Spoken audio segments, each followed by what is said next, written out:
आप देख रहे हैं संविधान और कानून SK लाइव न्यूज करने के लिए उपस्थित हुए हैं।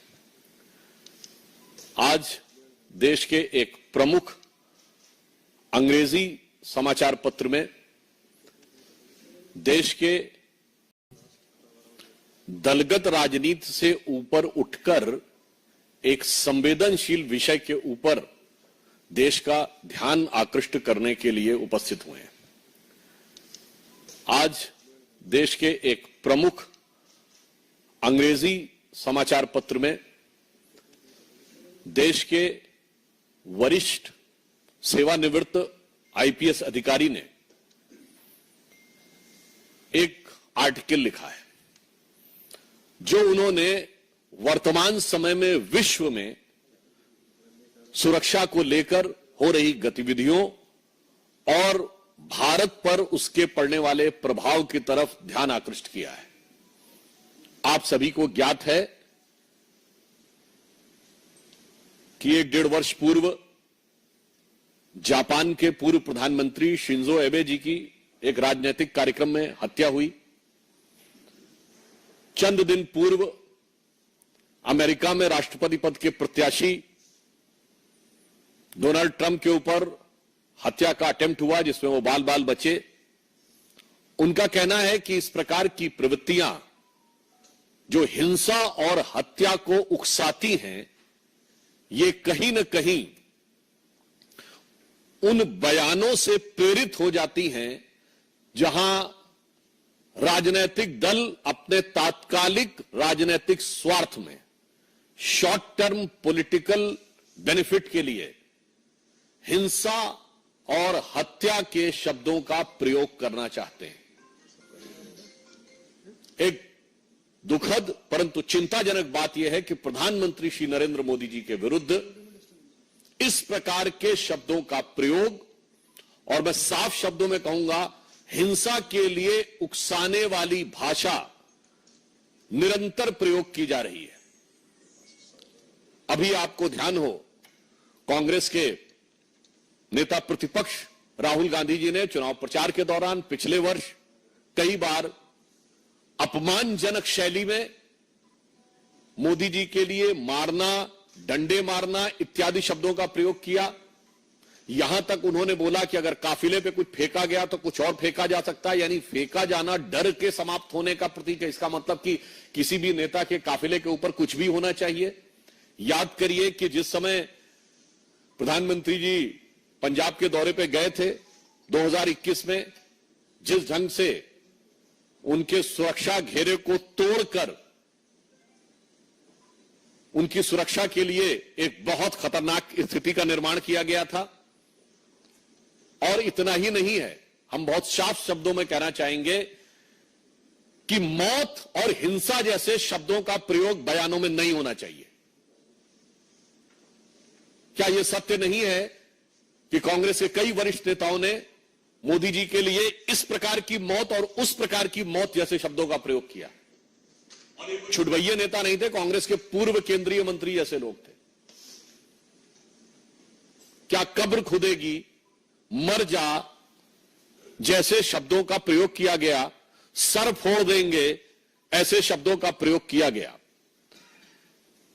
और यह बात सिर्फ आज की नहीं है, यह विगत लंबे समय से चली आ रही है। मोदी जी के लिए जिन लोगों ने बोटी बोटी काटने से शब्दों का प्रयोग किया, वो दूसरी पार्टी से लाकर आज कांग्रेस पार्टी के सांसद बन चुके हैं। और मैं ये भी बात दुख के साथ और गंभीरता के साथ कहना चाहूंगा, किसी नेता के लिए मौत के शब्द का प्रयोग सबसे पहले 2007 में सोनिया गांधी जी ने मौत के सौदागर शब्द के रूप में किया था। हमने कभी जब आपातकाल में संविधान की हत्या हो गई थी तब भी कभी श्रीमती इंदिरा गांधी जी की मौत की कामना या मौत जैसे शब्द का प्रयोग नहीं किया था। और मैं ये भी बताना चाहता हूं कि यह राजनीति राष्ट्रीय सुरक्षा के खिलवाड़ के साथ बहुत लंबे समय से होती आ रही है। मैं आप सबका ध्यान यह भी आकृष्ट करना चाहूंगा कि जब कांग्रेस सत्ता में थी तो भारत के ही नहीं दुनिया की इन्वेस्टिगेटिव हिस्ट्री का एक विचित्र उदाहरण है इशरत जहां केस।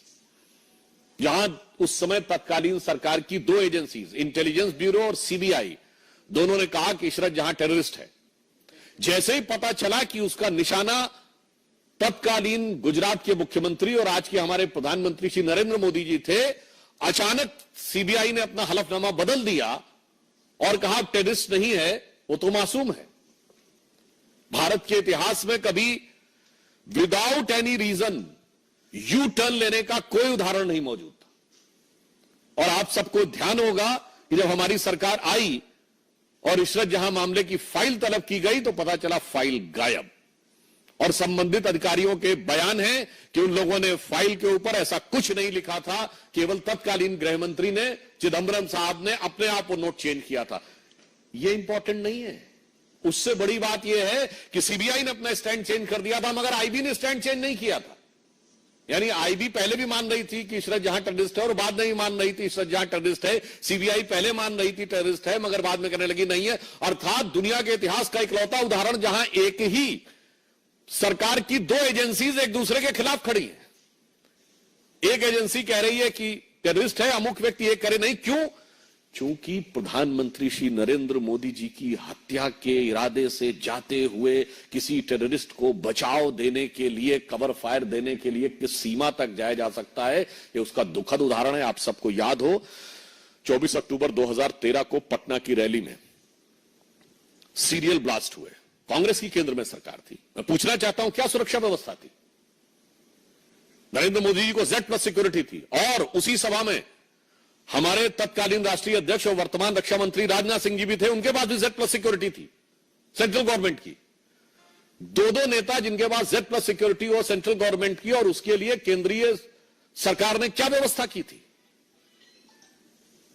इसलिए सुरक्षा और नेताओं की जान की कीमत पर राजनीति होनी चाहिए। इसके उलट हम बताते हैं, राहुल गांधी जी की यात्रा निकली, उनके पास भी Z+ सिक्योरिटी है।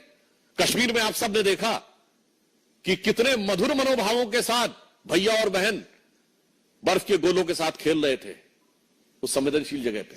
केंद्र सरकार ने व्यवस्था सुनिश्चित की। मणिपुर जैसी जगह पे जहां इतना संवेदनशील है, उनकी यात्रा निकली और पूरा रूट सैनिटाइज करना और सारी व्यवस्था सुनिश्चित की गई।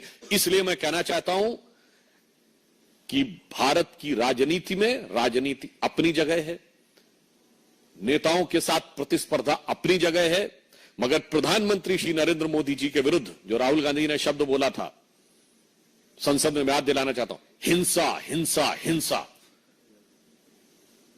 हत्या हत्या हत्या जैसे शब्दों का प्रयोग बंद होना चाहिए। दुनिया में इसके उदाहरण दिख रहे हैं, भारत में इसके परिणाम खतरनाक हो सकते हैं।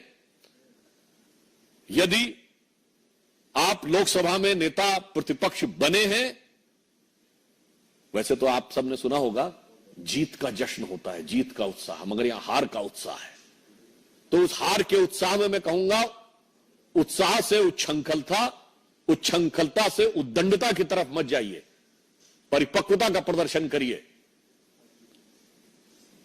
इसलिए मैं पुनः जहां से मैंने प्रारंभ किया था वहीं पे सभी राजनीतिक दलों से आग्रह करता हूं कि हिंसा और हत्या जैसे शब्दों का प्रयोग, किसी के प्रति आक्रमण, मारना, पीटना, कब्र खुदेगी जैसे शब्दों का प्रयोग बंद होना चाहिए।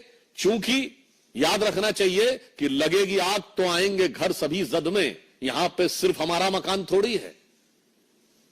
तो मैं सभी दलों से यह आग्रह करता हूं, विशेषकर कांग्रेस पार्टी से, कि प्रधानमंत्री श्री नरेंद्र मोदी जी के प्रति आपके मन में एक इंफीरियरिटी कॉम्प्लेक्स है, आप एहसास कमतरी से वाबस्ता हैं, माना, आपके मन में ईर्ष्या है, आपके मन में द्वेष है, आपके मन में कुंठा है, मगर उस कुंठा को हिंसा और मौत जैसे शब्दों तक ले जाने से बचिए। अन्यथा मैं एक पंक्ति के साथ समाप्त करना चाहता हूं, जो सभी नेताओं के लिए, जो मोदी जी के लिए नफरत रखना चाहते हैं, उन्हें ध्यान रखना चाहिए कि देश के सौहार्द वातावरण में कोई प्रोवोकिंग बात नहीं करनी चाहिए कि कागज का है लिबास चिरागों का शहर है, कागज का है लिबास चिरागों का शहर है, चलना संभल संभल के चूंकि तुम नशे में हो। तो ये हार के उत्साह के नशे से बाज आइए और समझदारी के साथ आचरण दिखाइए। धन्यवाद। I just in the outset, I will tell you we'll only take questions regarding this topic, taking the seriousness of the topic. So anybody has to. खबरों के लेटेस्ट अपडेट के लिए इसी तरह हमारे साथ जुड़े रहें और इस वीडियो को ज्यादा से ज्यादा शेयर करें।